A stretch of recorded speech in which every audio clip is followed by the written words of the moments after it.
साथियों, आज हम एक ऐसी कहानी लेकर आए हैं जो पूरी तरह हकीकत पर आधारित है, जिसे सुनने के बाद हर कोई सोच में पड़ जाएगा। जिंदगी में सब कुछ पैसा ही नहीं होता, ये आप सब जानते हो। लेकिन पैसे के अलावा भी एक और चीज़ बेहद ज़रूरी है। आज आपके समझ में आ जाएगा, तो बने रहे हमारे साथ आखिर तक। आप देख रहे हैं हार्ट टचिंग स्टोरी HTS।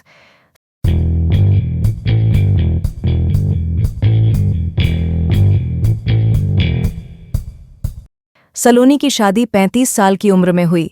सलोनी का पति सोहन उससे 2 साल बड़ा यानी 37 साल के थे।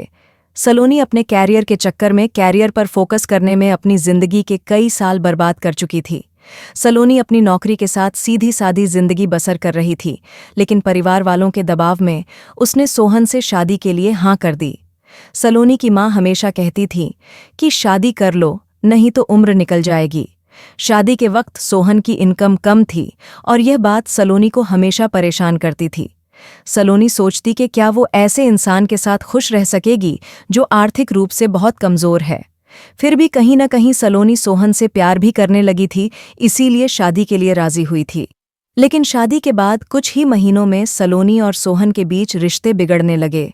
हमेशा सलोनी को उसके पति की आर्थिक कमजोरी परेशान करने लगती थी, लेकिन इसमें सोहन की भी कोई गलती नहीं थी। शादी से पहले ही सलोनी से उसने कह दिया था कि मेरी सैलरी कम है, लेकिन इतने में ही तुम्हें खुश रखने की कोशिश करूंगा। हमारे पास सब कुछ नहीं होगा, लेकिन हमारी जिंदगी अच्छे से कटेगी। मगर सलोनी के मन में कई सवाल थे। महीने के आखिर में जब सोहन की सैलरी आई तो उसने 5,000 अपने पास रख लिए और 20,000 रुपये सलोनी के पास दे दिए और कहा, जब भी जरूरत होगी ले लूंगा। सलोनी इस बात से हैरान थी। क्या सच में यह मेरी जिम्मेदारी है? मैंने पैसे रख लिए, लेकिन घर चलना आसान नहीं लग रहा था। सलोनी ने कम सैलरी के बारे में सोहन से बात की तो उसने कहा कि मैं दूसरी नौकरी की तलाश में हूं, जल्द ही कुछ रास्ता निकल आएगा। वैसे भी सोहन और सलोनी की जिंदगी बेहतर चल रही थी, लेकिन सलोनी की किस्मत को कुछ और ही दरकार थी। 5 महीने तक कुछ बदलाव नहीं आए तो सलोनी को गुस्सा आने लगा। अब दोनों में तकरार शुरू हुई। फिर 6ठे महीने में सलोनी ने सोहन का घर छोड़ दिया और मायके चली गई, और मायके वालों ने भी उसे अपने घर में जगह दे दी। किसी ने उसे अच्छी सलाह मशवरा देना भी मुनासिब न समझा, और सलोनी ने भी तय कर लिया, जब तक इनकम बढ़ेगी नहीं अपने पति के साथ नहीं रहूंगी। सोहन ने बहुत कोशिश की, कई बार वापस आने को कहा, लेकिन सलोनी ने साफ मना कर दिया। सोहन वैसे काफी समझदार शख्स था, लेकिन जब सलोनी को गुजारा करना ही नहीं है और साथ रहना ही नहीं है तो रिश्ता तोड़ना ही बेहतर समझा और सलोनी से तलाक का मुतालबा किया। केस कोर्ट में चला गया। कोर्ट में हाजिर होने के बाद जज ने सलोनी से कहा, पैसों से ज्यादा रिश्तों में प्यार और समझदारी जरूरी होती है, जो तुम्हारे पति में है।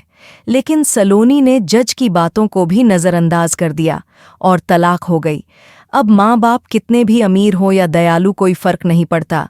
बेटी को घर में बैठाकर कोई पालन पोषण नहीं करेगा। लेकिन कोई कुछ कहे और माँ बाप पर बोझ बनने से पहले ही सलोनी ने नौकरी करना शुरू कर दी। चूंकि अब सलोनी को कोई बड़ी नौकरी और मोटी सैलरी तो मिलने से रही, वो एक छोटी सी कंपनी में 15,000 रुपये महीने से काम करने लगी। देखते देखते 1 महीना बीत गया और पहली सैलरी जब सलोनी के हाथ में आई तो उसे पता चला कि 15,000 रुपये कमाने के लिए कितनी मेहनत करनी पड़ती है, और ऊपर से माथे पर ठप्पा अलग के पति को छोड़कर मायके में रहने लगी है। लोगों के ताने, 15,000 के लिए जी तोड़ मेहनत और ऊपर से बॉस का दबाव, काम पूरा करने की टेंशन और घर आकर खाना बनाने की टेंशन, बचा हुआ काम आधी रात तक पूरा करने की टेंशन। अब सलोनी की जिंदगी पूरी तरह टेंशन का गोदाम बन चुकी थी। फिर उसे वो दिन याद आने लगे। सोहन का प्यार से 20,000 रुपये हाथ में लाकर देना, सैलरी बढ़ाने के लिए जद्दोजहद करना, दिन भर काम करके घर आकर सलोनी की कड़वी कसैली बातें सुनना, बावजूद इसके जिंदगी खुशहाल करने के लिए आगे बढ़ने का जज्बा। सलोनी को समझ में आने लगा था कि उसने बहुत घाटे का सौदा कर लिया। अब हर घड़ी सलोनी को सोहन की याद आने लगी थी। बेचैन सलोनी ने सोहन का हाल जानने की कोशिश की। जब उसे सोहन के बारे में जानकारी मिली तो अपनी किस्मत की कोसने लगी, क्योंकि सोहन ने दूसरी शादी भी कर ली थी। उसको सलोनी से बेहतर पत्नी भी मिल गई थी और आज उसकी सैलरी 86,000 रुपये थी। यह सब जानने के बाद सलोनी को एहसान हुआ कि पैसा ही सब कुछ नहीं होता। विश्वास और प्यार से बढ़कर कोई चीज नहीं होती। सलोनी की तलाक को 6 महीने ही बीते थे और इन 6 महीनों में सलोनी पूरी तरह से बर्बाद हो चुकी थी और सोहन अपनी खुशहाल जिंदगी जीने लगा था। साथियों, इस कहानी में सलोनी की बर्बादी का जिम्मेदार कौन कौन है, कमेंट करके जरूर बताना। तो मिलते हैं ऐसी ही हकीकत पर आधारित कहानी लेकर अगले वीडियो में। तब तक के लिए अलविदा।